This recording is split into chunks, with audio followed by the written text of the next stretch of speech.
শুভ সন্ধ্যা। Share বাজারের মূল খবর ডেইলি মার্কেট আপডেটে আপনাদের স্বাগতম।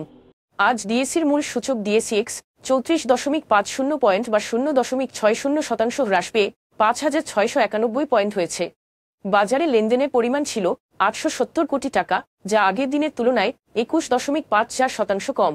বিদ্যুৎ ও জ্বালানি খাত থেকে ইউনাইটেড পাওয়ার জেনারেশন, সামিট পাওয়ার এবং power grid company of Bangladesh, ওষুধ ও রসায়ন খাত থেকে কোহিনুর কেমিক্যালস, বিকন ফার্মাসিউটিক্যালস এবং রেনাটা, টেলিকমিউনিকেশন খাতে গ্রামীণফোন, রবি এবং বাংলাদেশ সাবমেরিন কেবল কোম্পানি আজ সূচকের হ্রাসে মূল ভূমিকা রাখে। প্রধান খাতের মধ্যে মিউচুয়াল ফান্ড খাতে আজ সর্বোচ্চ 1.86% এবং আইটি খাতে দ্বিতীয় সর্বোচ্চ 0.36% মূল্য বৃদ্ধি পায়। অন্যদিকে বিদ্যুৎ ও জ্বালানি খাতে আজ সর্বোচ্চ 1.68% মূল্য হ্রাস পায়। মূল্য হ্রাস পাওয়ার শীর্ষ 20-এ আজ শিল্প খাতে 7টি কোম্পানি রয়েছে। জেএমআই সিরিঞ্জোস এবং Medical Devices, Far East Knitting and Dyeing Industries এবং ফিনিক্স ফাইন্যান্স ফার্স্ট মিউচুয়ালের শেয়ারের মূল্য আজ সর্বোচ্চ বৃদ্ধি পেয়েছে। অন্যদিকে উত্তরা ব্যাংক, ওরিয়ন ইনফিউশন এবং আফতাব অটোমোবাইলসের শেয়ারের মূল্য আজ সর্বোচ্চ হ্রাস পায়। রেকর্ড তারিখে পর উত্তরা ব্যাংকের লেনদেন শুরু হওয়ায় আজ শেয়ারটির দর পতন হয়। তবে বাকি শেয়ারগুলোর মূল্য পরিবর্তনের কোনো মূল্য সংবেদনশীল তথ্য জানা যায়নি। গত 3 মাসের গড় লেনদেনের তুলনায় আজ Far East Knitting and Dyeing Industries, Navana Pharmaceuticals এবং ফিনিক্স ফাইন্যান্স ফার্স্ট মিউচুয়ালের লেনদেনের পরিমাণ উল্লেখযোগ্যভাবে বৃদ্ধি পেয়েছে। তবে উপরি উল্লিখিত শেয়ারগুলোর লেনদেন বৃদ্ধির স্বাভাবিক কোনো কারণ জানা যায়নি।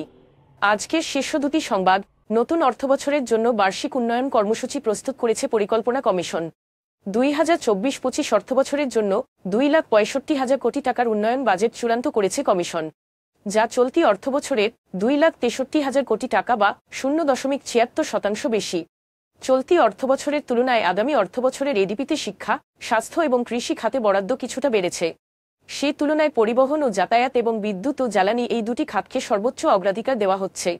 আগামী এডিপিতে সর্বোচ্চ প্রায় 27% বা 70,687 কোটি টাকা বরাদ্দ পাচ্ছে পরিবহন, যোগাযোগ, আবাসন ও জ্বালানি খাতে বরাদ্দ তেমন একটা বাড়েনি। বাংলাদেশের কেন্দ্রীয় ব্যাংক দেশের মুদ্রানীতিতে উল্লেখযোগ্য পরিবর্তন আনতে যাচ্ছে। বাজারচালিত সুদহার কেন্দ্রিক হবে এবং স্মার্ট পদ্ধতি বাতিল হবে। আসন্ন মনিটারি পলিসি কমিটি বৈঠকে স্মার্ট পদ্ধতি প্রত্যাহারের সিদ্ধান্তের পাশাপাশি পূর্বের বাজার ভিত্তিক বিনিময় হার পদ্ধতি বাস্তবায়ন এবং কঠোর মুদ্রানীতি প্রণয়ন এ মুদ্রানীতির মূল বিষয় হিসেবে অন্তর্ভুক্ত হতে পারে বলে আশা করা হচ্ছে। আজ এ পর্যন্তই। আগামীকাল আবার আসবো শেয়ার বাজারের নানা আপডেট নিয়ে। ধন্যবাদ।